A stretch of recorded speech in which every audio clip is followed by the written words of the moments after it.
What's something that needs to stop being passed down the generations? Trauma.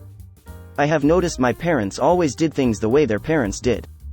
They never questioned it or remembered how it made them feel like shit. My friends and I are the opposite and question everything and have pinpointed what was awful growing up, and no, don't do that to our kids. The amount of things growing up in the 80s, 90s that were just answered with being hit or punished or yelled at or sent to my room or told to just deal with it and be quiet was extraordinary. I hope I can pass that mentality down to my kids as well. I remember being sent to my room to think about what I did. It gave me an anxiety disorder that my mom to this day just doesn't know why I feel so terribly about myself. Because I spent hours sobbing about how fucking terrible I was every time I did something not right. Or why I had such a hard time letting myself feel my big feelings until I was 30 and in therapy because I was always told, stop it, when I was crying in public or having a hard time at home. I now am parenting my parents on how to talk to me and my kids because they were never gently parented. It's exhausting. The "I suffered through it, so you can suffer too" mentality. I first noticed this in undergrad. Some jerk would ask the professor why he had to take this class that's unrelated to his major. The professor would fire back, "I had to take it, so you do too." Maybe the class is necessary, maybe it's not, but if that's the true reason, it could be replaced with something useful. If it's not the reason, then an actual explanation would lead to a less resentful answer. From then on, I'd see it used often. Mostly for debt. Edit. I know why we take the classes. I'm saying the professor would always give the "I had to do it, so you do too" response instead of explaining why. A physics professor was explaining a particularly difficult concept when a pre-med student interrupted him. "Why do we have to learn this stuff?" he said. "To save lives," the professor replied and proceeded with his lecture. A few minutes later, the student spoke up again. "How does physics save lives?" The professor stared at the student for a moment. Then he said, "Physics saves lives, young man, because it keeps the idiots out of medical school."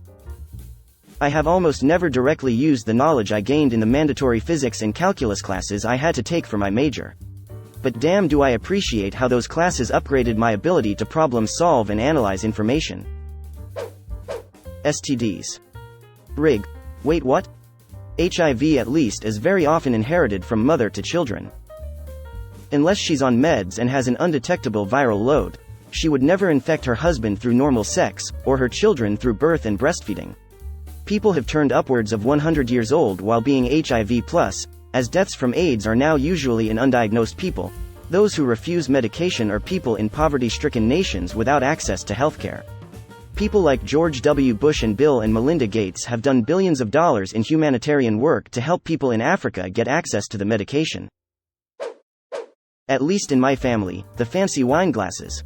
No one ever uses them, everyone keeps them hidden in cupboards because they're too nice to use. They're not even sentimental, someone just picked them up one day and handed them around the family.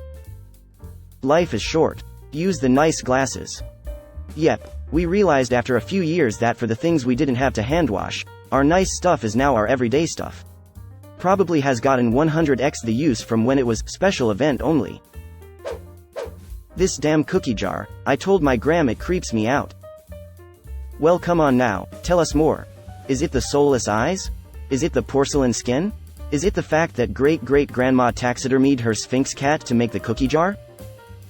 It's a freaking porcelain clown head. I put it as deep in my closet as I can, but I know he's still watching me. Sorry, but this cracked me up. We have something similar. It's demonic-looking doll that my wife says we can't get rid of cause her mom will ask about it at some point. For now, it just sits in the back of the closet, most likely planning how to steal our souls. Child abuse. Getting hit as a kid never made me an angry, violent person. That's why I'm gonna do the same to my own kids. No FR though. The fact people don't think it's wrong just because it happened to them baffles me. Having it happen to you doesn't make it okay or right to do it to other people, especially if it made you feel like shit. Right? I was spanked as a kid and I turned out okay. You think it's okay to hit kids, you did not turn out okay. Cancer. My mom passed from cancer and then a month later I was diagnosed. It sucks, peas. I'm kicking its butt and making it my bitch. You're way stronger than me, I don't know if I could cope with that stress and pain. Oh, trust me, I've had many long conversations with myself about giving up and letting it end me. But if I don't fight it, then who will spoil my cat as well as I do? Who will know how he likes to be pet and snuggled? Can't leave that to some other peasant, so here I am. Edit. Obligatory picture of said life-saving cat. Racism. This is correct. Bigotry of any kind needs to be left in the past. Debt. At least in US, debt dies with its owner. Sort of. The estate of the dead has to cover most kinds of debt, including student loans. So, while it won't cost the children money to pay off the debt, it will reduce the estate from which any inheritance will be paid. If the estate has debt, the money isn't theirs but borrowed, of course it gets used to cover debt. But if the result is negative, that shall not be passed forward. Baldness. Thanks, Gramps. Hey, be nice. Your grandpa didn't decide, hey, let's be bald, y'all. The whole narrative that because someone is older they deserve blind respect and obedience. I always approach older people with respect, as a default. Then decide if they deserved it out not and act accordingly. But drop the age and simply respect anyone by default. Once that 3-year-old calls me a poopy head, all bets are off. Mental illness. Mental illness runs in some families. My family is lazy, so here it just walks. Inheritable diseases and medical conditions. This one. Both my parents are suspected neurodiverse and I've recently been diagnosed with autism, and my parents both refuse to get tested. My dad more just doesn't want to bother because he feels like a diagnosis won't change much. He's already diagnosed as dyslexic though. But my mother was born physically disabled and shows so many symptoms and traits of autism. Plus she was adopted, so we don't know medical history on her side of the family. Emotional trauma. Also physical trauma, e.g. Expectations. Asterisk, we all have our own goals, desires and dreams. We shouldn't be expected to carry a family business, marry a certain kind of person, attend a particular college, earn a specific amount of money, live in a certain neighborhood. Don't let the opinions of older generations, family or not, dictate your life. Depression. Jesus guys, I was going to say silverware, but this is all good too, I guess. I have a very controversial opinion. If you have a serious genetic medical condition, you shouldn't have kids. Consider perhaps going for adoption if you really want to have children. Hereditary diseases. Being forced to spend time with distant relatives. It's okay not to be around those that live polar opposite lifestyles than you. I have relatives that will never know where I live, and for good reason, yet family is always, you need to keep in touch. The heck I do. Seriously though, I'm getting married next year and I recently received the "they are family, you should invite them" speech. Yeah, no, I have had zero contact with them in the last 10 years. So that's a no from me. When my daughter was getting married, I told her she didn't have to invite anyone who was not part of her life, and to not lose any sleep over the guest list, invite the people you want to be there.